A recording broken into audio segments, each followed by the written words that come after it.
좀 내용을 보자면은 사실 그 좀 이 위증교사 사건 관련해 가지고 걱정이 있었던 부분은 지난해 9월에 이 구속영장 기각이 될 때 판사가 이 위증교사 혐의에 대해서는 소명되는 것으로 보인다라는 이야기가 있어가지고 그것 때문에 야 이거 조금 이 걱정된다라는 여론이 많았던 건 사실이잖아요. 그런데 이제 이번에 무죄가 나온 거고, 근데 검찰에서는 마찬가지로 구형 자체는 최고 형량을 했고, 근데 법원에서 이제 이거는 위증 강요가 아니다 무죄라고 나온 건데 어떤 내용으로 법원에서 그렇게 판단했는지 조금 그 내용들을 짚어주시면 안 됩니까? 그 이 내용을 제가 일단 법원의 공보 자료만 봤기 때문에 네네. 아주 구체적인 내용을 보지는 못하고 요지만 파악을 하는 상태인데 좋아요. 그래도 그거라도. 이 내용은 어떤 법학 교과서에 실려도 될 정도로 굉장히 그 뭐 모범적인 판결이라는 생각이 듭니다. 네. 일단은 김진성 증인이 억지 자백을 했기 때문에 거짓을 얘기했을 텐데 본인이 자백을 하는데도 불구하고 유죄로 인정될 부분, 무죄로 인정할 부분을 엄격하게 심사를 했습니다. 증거 판단이 굉장히 돋보이는 부분이죠. 그리고 이제 두 번째 이재명 대표에 대해서는 이것을 그 범죄로 인정하려면은 이중의 고의가 필요하다는 것이죠. 이중의 고의. 예, 내가 교사 행위를 한다는 것, 또 상대방에 대해서 상대방이 위증할 것을 알고 그걸 요구한다는 것, 이런 과정들을 필요로 하는 건데 여기에 대해서 그 뭐 그런 논리를 잘 그 구별을 해서 무죄를 합니다. 그러니까 어떤 행위도 있어야 하고 고의도 있어야 하는 것인데 일단은 교사 행위가 없었다는 겁니다. 전화 통화를 해서 16년 전에 기억을 떠올리게 만드는 그런 행위, 그다음에 그 변론 요지서를 줘가지고 쟁점이나 사실 기본적인 사실관계를 파악한 다음에 답을 하도록 하는 행위, 이것은 정당한 그 방어권의 행사로서 준비 행위에 불과하기 때문에 교사 행위라고 볼 수가 없다. 통상적인 정상적인 요청 행위다라고 판단을 했습니다. 그리고 두 번째는 김진성 씨가 아까 제가 말씀드렸던 무죄 있지 않습니까? 네. 나를 주범으로 누명을 씌우기 위해서 했다는 그 부분에 대해서 부정을 하고 빼니까 남는 게 없는 거죠. 그런 것에 대해서 무슨 증언을 할지도 모르고 관심도 없는 사항들에 대한 증언을 하는데 거기에 대해서 무슨 고의를 위증에 대한 고의를 갖겠습니까?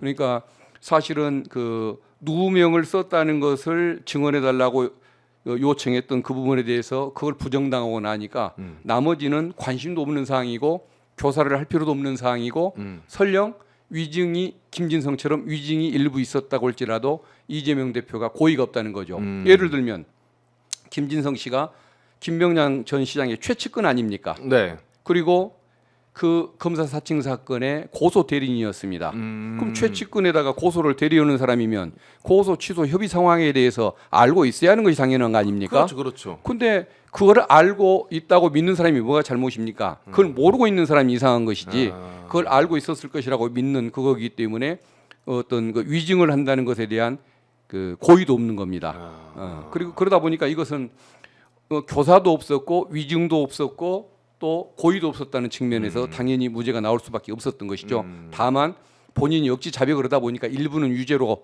인정은 됐지만은 교사 행위는 성립할 수가 없었던 거죠, 애초부터.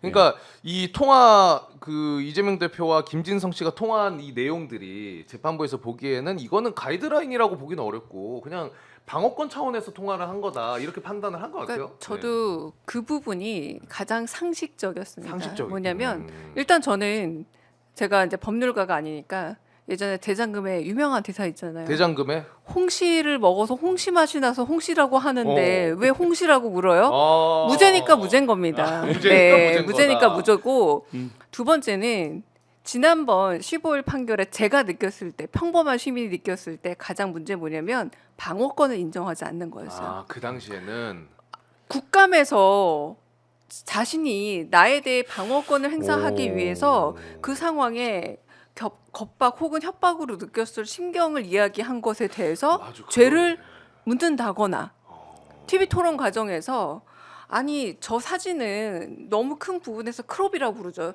너무 작게 확대를 해서 사실과 좀 다른 이야기로 확장해서 보여준다는 내 변론을 해야 하잖아요. 사진 누구든. 조작에 대한 의견을 낸 거죠. 예.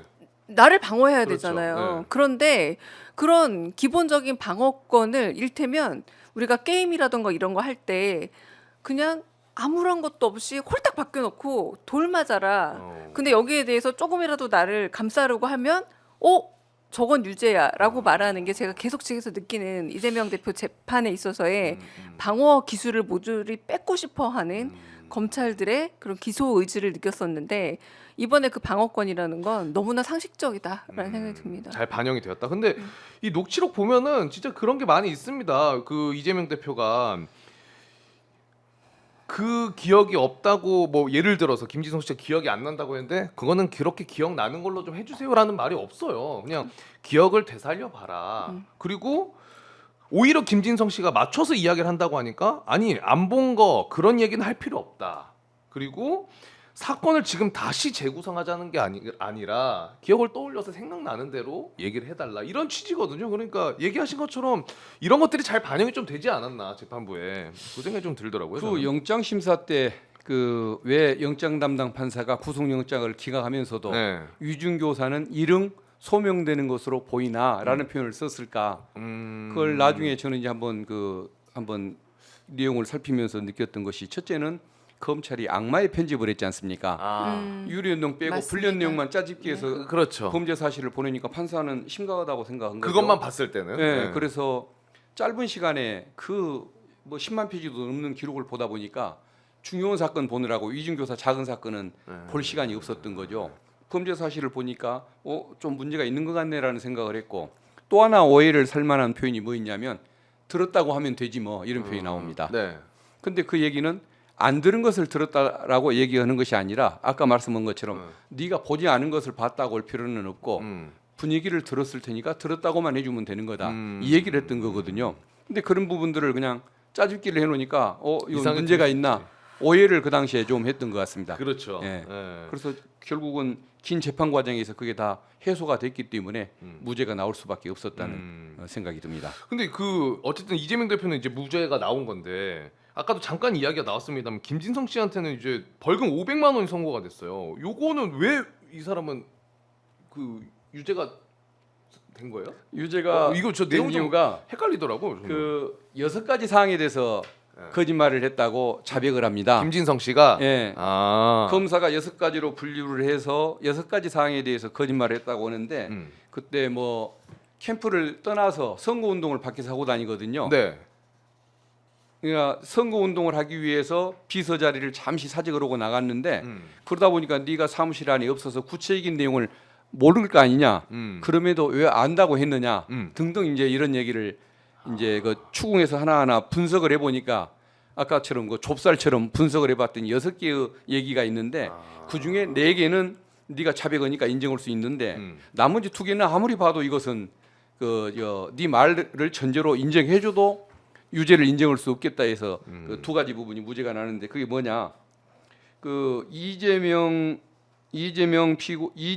그 변호사를 그 주범으로 몰아서 확실하게 구속시켜야 한다라는 이런 얘기를 했다는 이 부분 이런 거 분위기가 있었다는 부분에 대해서는 이걸 어떻게 진실을 따질 것이냐 네가 이런 분위기가 있었던 걸로 보여진다. 왜 그러냐면 이재명 대표의 요구가 아니라 이재명 그 당시 경기지사의 변호사들하고 얘기할 때 이 얘기를 했기 때문에 아하. 이것은 진실로 보여지니까 이건 위증이 아니다. 또 하나는 고소를 취하했다. 사실은 고소가 취하되지는 않은 걸로 드러나는데 네. 고소가 취소된 걸로 이 친구도 잘못 알고 엉뚱한 얘기를 해버린 거죠. 네, 네. 너무 엉뚱한 얘기를 해버리니까 유죄를 인정할 수가 없는 거죠. 진짜 몰라서 너도 착각해서 그랬겠구나라고 판사가 인정한 거죠. 그래서 너무 엉뚱한 소리였거나 그 실체에 부합해 보이거나 이런 부분에 대해서 작은 무죄를 하고 나머지 4개 뭐 잘 구체적으로 들은 적이 없는데 들은 걸로 자백하는 것을 인정하는 것이 4개가 있었습니다. 그러니까 일부 유죄인데 사실은 저는 과거에 평검사 당시에 좀 물가를 고려하면 지금하고 조금 관념은 다르겠지만 이 정도 핵심 사항을 빼고 주변부적인 거 가지고 트집을 잡아서 기소할 수밖에 없는 사건이 있을 때는 저는 벌금 50만 원, 100만 원을 넘긴 적이 없었던 것 같거든요, 구형이. 근데 이것도 검찰이 워낙 세게 나오고 100만 원쯤 이거 실형 1년을 구형을 하다 보니까 한 벌금 500으로 적당히 체면을 살려준 이런 상황인 것 같습니다. 이건 사실은 100만 원도 갈 사안이 아니죠. 이제 이거는 이제 조금 이제 뭐 어떻게 봐야 되는지 모르겠는데 이런 얘기도 있긴 있어서 검찰이 김진성 씨랑 조금 형량 가지고 거래를 했다 이런 의혹도 있긴 있었거든요. 그러니까 김진성 씨 뭐 걸린 게 하나 있어가지고 검찰이랑 요거 딜을 좀 해가지고 한 거 아니냐. 조금 걸린 게 아니라 심하게 걸려 있죠. 심하게 걸려 있어요. 네. 진술쌤이나 비슷한 게 있었던 거. 아니 진울쌤이사가 아니고 뭐예요 그게? 그러니까 비슷한 성격이 알선수재 아, 알선수재 사건을 두 건을 쥐고 있는 겁니다. 김진성 씨가. 예. 근데 하나는 액수가 저도 잘 파악은 못했고 하나는 액수가 특가법 알선수재 사건이 74억을 벌어들인 사건인데 그래요. 오 크네. 공범에 대해서 기소해가지고 이미 실형이 5년이 났습니다. 근데 김진성만 안 하고 있는 거죠. 근데 김진성 씨 입장에서는 내가 그걸로 기소돼서 5년을 받느니 차라리 위증죄로 1년 살고 마는 거죠. 그러니까 이걸 이제 처벌받고 싶어서 본인은 오히려 안달이 난 거죠. 처벌받고 싶어서 그렇게 안달을 하는데도 판사가 아무리 봐도 이거 도대체 일부는 네 말대로 해줘도 유죄가 성립이 안 된다라고 해서 일부 무죄를 한 것입니다. 그러니까 김진성 씨에게 자백을 받아내기 위해서 특히 이재명 지사가 시켜서 자백했다는 말을 받아내기 위해서 그 중대한 사건 두 개를 봐주고 있는 검사들은 직무유기를 범죄를 저지른 것이죠. 아니면은 협박을 한 것이죠. 언젠가 기소할 계획이었다고 얘기한다면 그러면 자백할 때까지는 손에 쥐고 있는 것이니까 협박을 하는 것 아니겠습니까? 둘 중에 하나로는 처벌을 받아야 맞는 겁니다. 검찰이 어쨌든 혹여나 그렇게 했다 그러면은 이번에 검찰은 전략적으로 실패한 거죠 사실. 그래서도 안 되지만은 그렇게 뭐 거래를 하고 이런 건 절대 안 되는 건데. 자, 근데 그러면 일단 아직 뭐 재판이 아예 끝난 건 아니니까. 근데 오늘 이재명 대표를 보면서 우리 의원님이 보시기에는 이재명 대표가 브라질 대통령 언급도 하고 그랬었잖아요. 역사적으로 좀 비슷한 결이 있습니까 실제로? 그러니까 네. 정치적인 승부가 자신 없는 세력이 결국은 소위 말하는 손에 잡히는 걸 통해서 손에 잡히는 거. 권력을 쟁취하려고 할 때 과거에는 오히려 아주 단순하게 군부 권력을 쿠데타를 통해서 이렇게 잡았다면 나름의 다른 나라에서나 혹은 다른 반대자들에게 설득할 수 있는 이유로 법을 무기화하는 경우가 종종 있었다는 거. 그게 바로 이제 브라질 룰라 대통령의 이번에 이재명 대표도 인용한 게 뭐냐면 증거를 못 찾았어요. 그런데 기소를 하는 게 뭡니까? 죄의 있음을 검찰이 입증을 해야 돼요. 사실은 그렇죠. 입증 책임이 있거든요. 그런데 증거를 하나도 못 찾으니까 증거를 못 찾은 건 증거를 인멸해서다. 라는 말도 안 되는 증거를 못 찾았으면 못 찾은 검찰의 무능임에도 무능이죠. 불구하고 상대방의 정치적 생명을 끊겠다는 하나의 목적을 달성하기 위해서 말도 안 되는 궤변을 늘어났는데 사실상 법정연금이라는 표현이 지금 나왔잖아요. 과거 민주 계열 어떤 정치인들이 가택연금을 당하고 움직이지 못하게 했다면 지금 재판정에 나와서 다른 일들을 거의 아무것도 못하도록 하고 싶은 말 그대로 손발을 묶어놓고 정치적 생명에 치명타를 주고 싶어하는 그 의도를 저희 민주당 의원이라서가 아니라 전 국민들이 눈치를 챈 상태라는 거예요 지금. 그래서 이 부분에 있어서 매우 합리성이 떨어지는데 거꾸로 저는 묻고 싶어요. 이렇게 무더기 기소를 한 거에 대해 왜 검찰을 책임을 안 집니까? 그냥 그러니까. 기소할 수만 있으면 되는 겁니까? 그런 생각이 드는 거죠. 네.